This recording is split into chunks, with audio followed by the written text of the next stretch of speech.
I am 19 years ordained and I am parish priest of the parish of Cushendun, County Antrim. And I've also been a priest for 19 years. Father Martin and I were ordained on the same day. Martin was ordained in Derry and I was ordained in Ballymena. I'm the parish priest of Hannestown near Belfast. And I've been ordained 22 years and I'm administrator of the parish of Ballyclare and Ballygowan. All three parishes are here in Northern Ireland.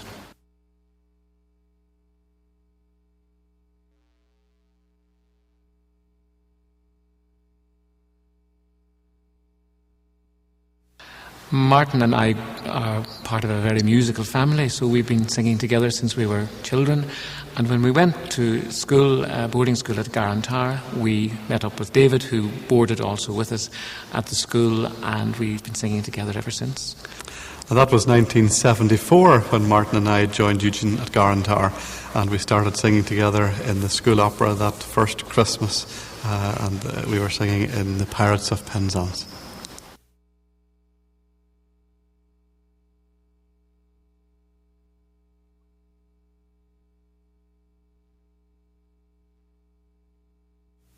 As a priest in a parish, there are a lot of different duties to be looked after. The days can be very different. We have Mass perhaps in the morning or in the evening.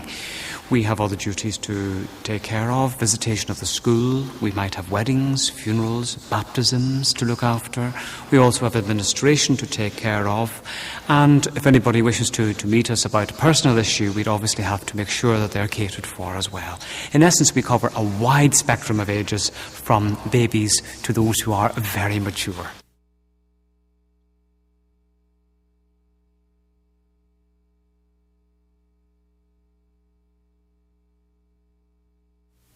Well, the recording deal came out of the blue.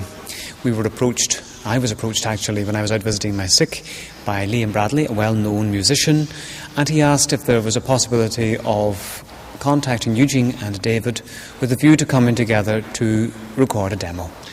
Well, we didn't have to wait very long at all, because I think it was the very next day a phone call came through to say that Sony were very interested in the demo and wanted to sign us up. The next thing, there was a lawyer coming across to talk about contracts, and arrangements were being made for us to go across to London to sign the contract in Westminster.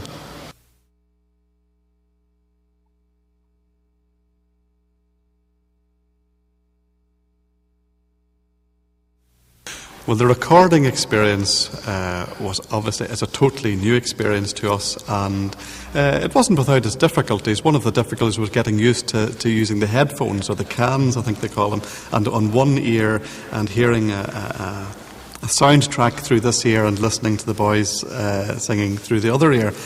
So it was just took a little bit of getting used to. But it's been a very enjoyable experience. It kind of tiring as well. You're quite tired now at the end of the day's recording, but it's interesting now, without doubt.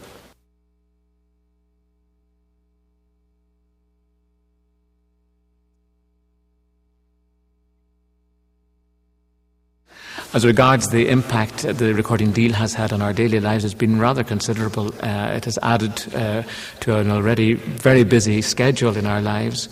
Our priority, of course, is still as priests. And when we started looking at dates when we would be available, we discovered just how busy we already were.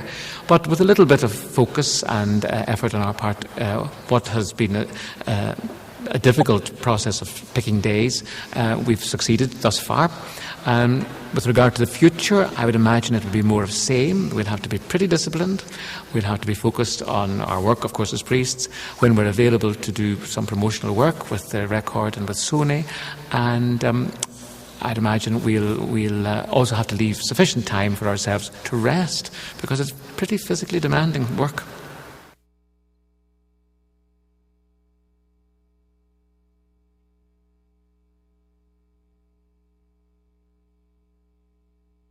Well, between us we have a number of languages. We all had the opportunity to study in Rome, so we can all speak Italian reasonably well. We studied languages in schools, so we have some French and some German. And on the album we're also going to be singing in Latin and Spanish and in Irish as well.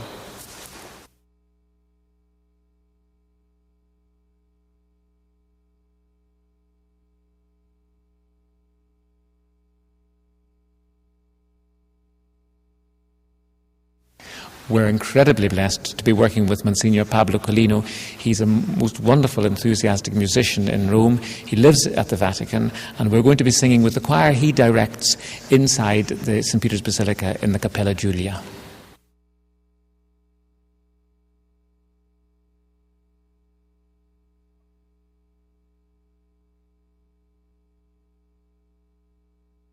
We've had an awful lot of support from our parishes for this recording contract. The first that our parishioners heard was when they saw it on the news or read it in the newspapers. So it came as a bit of a surprise to them, but they're really delighted and have been very quick to congratulate us and wish us well. And we're also very fortunate that Bishop Patrick Walsh, who just recently retired, gave this project his full endorsement. And the new bishop, Bishop Noel Traynor, has also been equally enthusiastic about the possibilities that this presents for the church worldwide, and for us to see this as an opportunity to raise the profile of priestly life in the world.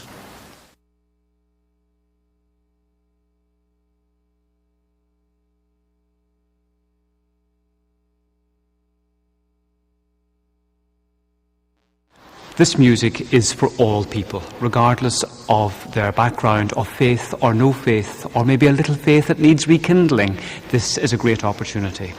We hope that it will bring a lot of joy and uplift hearts and give praise to God.